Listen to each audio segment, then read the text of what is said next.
Hey, I'm back. So, we are still talking about how to create a homeschool routine. This is video number 3. If you haven't had a chance to watch the other 2, I'm going to encourage you to go back because there's some homework for you there.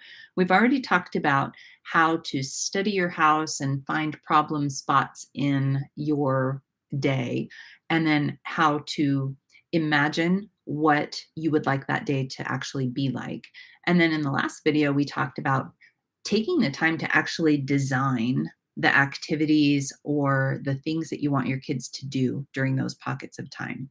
This video is all about launching your routine, and it's a multi-step um, thing that will help you set up your kids for success. And by at the end of the video, make sure you stick around because I'm going to give you the magic options that what happens if your kids get bored. It's like what happens if they decide 5 minutes into the routine that they're not into it that day. So I have a secret weapon for that as well. So you've designed, let's say that what you've identified is a zone in your day that in your ideal world you are teaching one of your older kids and your other kids are doing they're all doing the same but different. So they're all doing a set of puzzles. It's going to be different in your house. You're going to pick stringing beads, Legos, train sets, dolls, roll, all that kind of stuff, play food. You're going to pick stuff that works with your kids. But say it's puzzles and they're high value puzzles. They're like the really cool kind that have like hidden pictures and stuff in them. You've actually borrowed them from your best friend and you found a couple scores at the thrift store. And so you're going to take 3 or 4 days to launch this part of your day. So the very first thing that you're going to do is you're going to have a meeting and you're going to have a tasty snack. Always, always have food when you're starting the routine. So you're going to give the kids, you're going to set them down at the table or wherever you sit down to enjoy your snack. And you're going to say, over the next couple days, we're going to be practicing how this part of the day is going to start to flow from now on. And so we're going to enjoy this snack and we're going to talk about why we need a routine. Mommy's noticed, and you give them something like a lollipop or a tasty something, something that they're really into, but something that allows them to eat and pay attention and you to actually do the talking. So you're going to talk about how during this pocket of time in the day, everybody's going to have something that they're going to be doing. And it's going to be picked by you, and it's either going to be a school thing where you're working with one of the kids at independently, or it's going to be special time with mom or quiet time where you get to do something super fun. So, day 1, what you're going to do is you're going to show them what their goodies are going to be. Now, we're not going to do these today, but starting over the next couple days, your first thing that you're going to get to play with and to do during our routine time, and you can call it something fun like playtime or quiet time or independent time. We called it independent time. During your independent time, you're going to get to do this and you're going to show them the cool things and you're going to demonstrate what that looks like. So if there are any, this piece of hair is driving me crazy. If there's any instructions that need to happen, if there is a setup that needs to happen, you're going to actually demonstrate it to your kids. And then you're going to put it back and you're going to say, okay, that's all we're going to do today. Tomorrow, we're going to talk more about this. So if today's Monday, by Tuesday, Wednesday, Thursday will be the first day that we do our routine. Are you guys ready? It's going to be so much fun. And then you put everything away. Day 2, you're going to say, okay, it's routine, it's independent play, and we're going to practice what it means to set up and to clean up during this time in the day. Our goal is to only have to practice this for 1 day. That means we'll actually get to touch and play with the toys sooner. But if we need a couple days to practice this part, then we will. Okay. So you're going to give them the things, you're going to give them the space that they're working at. You're going to be working right here at the table, on the floor, on the carpet, in your room, wherever it is. This is how you're going to set up your space. So let's dump out the pieces. Oh, this is going to be so much fun. You're going to love this. And every so often, mom's going to give you something new and fun to do, or a new activity for you to enjoy. But this is the first one that you get to enjoy. Doesn't it look amazing? So the setup will be there. And then you say, okay, we're going to be doing this routine and we're going to use, you have one of two choices. You either use a timer or you use a music playlist and you decide how many songs the kids are going to play during, or they're going to do their activity for. This was back in the old days where we had CDs. So we would actually play a CD and the kids would know when a specific song came on, that's when it was wrap up time. They would finish and start cleaning up during that one song. We used a timer though, also a lot. So let's say you use a timer and you're going to say, we're going to use a timer for independent time. So now that you can see that it's all set up, I know you want to play with it today, but I promise once we get this part down, it'll make independent playtime so much better. When the timer goes off, that'll be the cue that you have 2 more minutes still in your, you don't have to clean up then. So the timer sounds like this, ding, and you play the timer. And then at that time, you will say, Mommy, 2 more minutes. They get ownership of it. And then you will set the timer again. And then when that timer goes off, you will say, okay, it's cleanup time. And then you will show them what it means to clean up. Do not skip this step.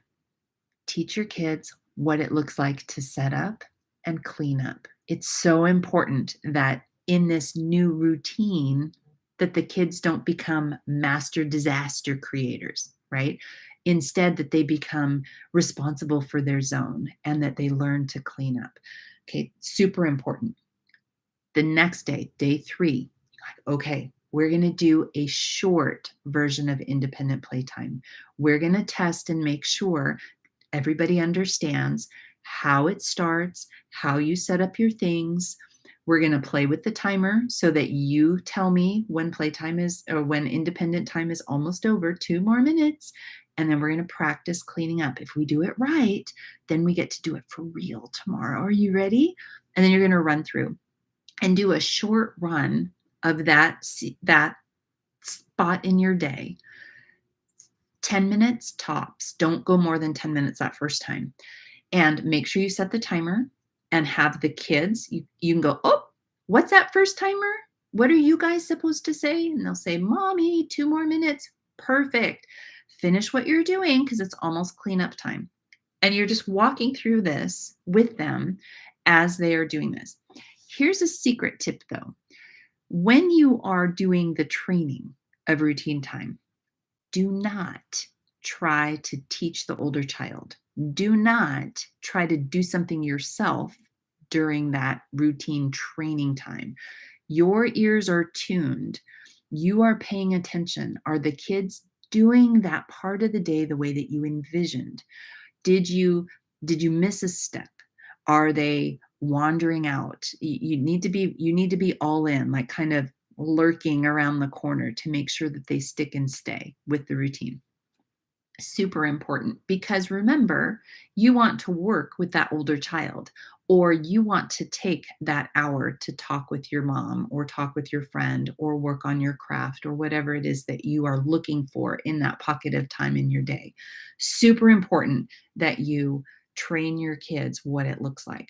So then you also want to, on day 4, so now you're at day 4. Okay, we are going to do independent time, but we need to talk about this special part, because there's going to be days that you're going to feel like you're done before the timer goes off. But this time of the day, we're going to run by the clock. Everybody's going to stay doing their independent thing until the timer goes off. So what do you do if you're bored? This is going to be something, I'm going to give you a couple things that you can do if you decide, I don't want to do this anymore. Okay. The very first thing, and you talk to your kids, this is the training part. The very first thing that you'll do if you decide, no, I'm just not feeling it today, is you clean up your zone. Put everything back the way that we've already practiced because we're not going to leave this zone a mess. Do you understand? Yes, mommy. Okay, so the first thing you'll do is clean up. And then you have a couple choices. You can read any day. Any day you can choose to read and look at books. Any day. Your next option is you can rest. You can lay still and you can just sit and you can think about what you want to do when the time is up. Because rest is good for our brains. It gives us the ability to come up with more ideas. But I need to make you a promise.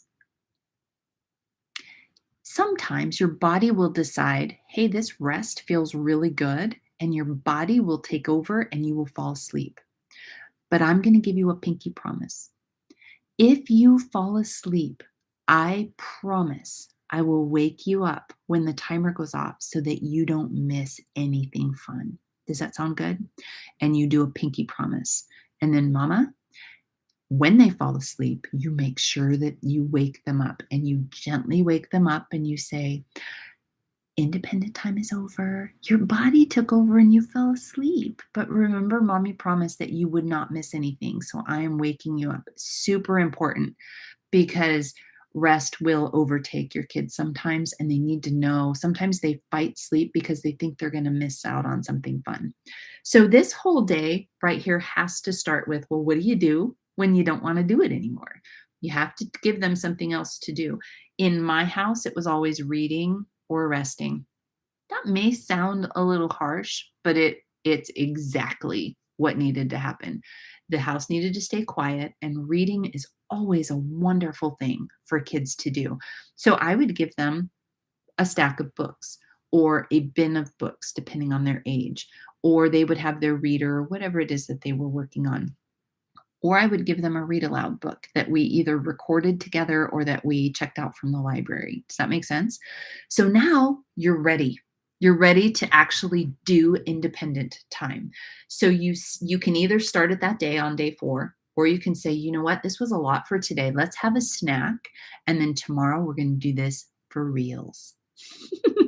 Use a funny word like reals. We're going to do this tomorrow, and it's going to be so amazing.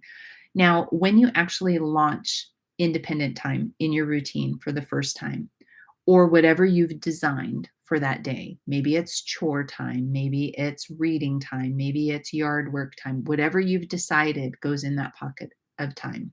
The first day that you really launch it, and now say you have designed this pocket of time so that you can work with an older child. Give the older child something for every day that you've been doing the training.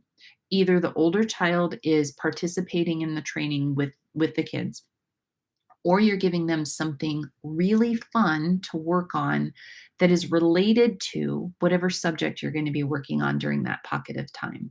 So if it's a math zone in the day, you can give them a paint by number, a color by number, a math game, etc. You don't give them a full lesson. You give them something that is fun for them. Maybe they have to create a 3D model of a math equation that they're learning or something. If it's writing, maybe it can just be creating a birthday list or creating an imaginary, gosh, if you found $1,000 behind the tree in the backyard and you could spend it on anything you want, but you had to buy 100 things, can you make a list of 100 things that you would buy with that $1,000? And that would be a creative writing exercise. Does that make sense? So you want your older kids to be practicing going through that independent time as well.